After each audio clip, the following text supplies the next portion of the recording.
আমি আপনাদেরকে দেখাচ্ছি সিরিয়াস। এই যে চাষি চিনি গুঁড়া চাল 175 টাকা। এটা আমি আপনাদেরকে দেখাই এই দুইটা চালের ভিতর কি পরিমাণ পার্থক্য। এই দেখেন, এইটাও চাষি চিনি গুঁড়া চাল, এইটাও চাষি চিনি গুঁড়া চাল, এটাতেও চাষি লেখা, এটাতেও চাষি লেখা। এইটার দাম 175 টাকা, এইটার দাম মাত্র 100 টাকা। মানুষ কিভাবে ঠকাচ্ছে আমি আপনাদেরকে দেখাচ্ছি। এইটা হচ্ছে চাষি চিনি গুঁড়া চাল, এইটার দাম হচ্ছে 150 টাকা। আমি আপনাদেরকে দেখাচ্ছি সিরিয়াস। এই যে চাষি চিনি গুঁড়া চাল 175 টাকা। এটা 175 টাকা, একই রকম প্যাকেট, একই রকম সব কিছু। এইটা সেম ভাবে একই রকম প্যাকেট করছে, এটার দাম মাত্র 100 টাকা।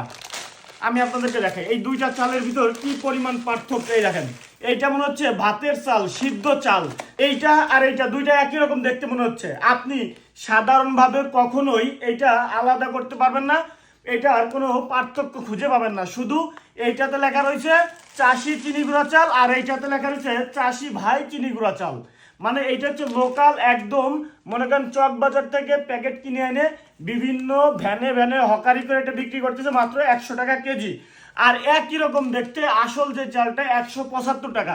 আপনি সাধারণভাবে দেখে কোনোদিনই বুঝতে পারবেন না যে কোনটা আসল কোনটা নকল।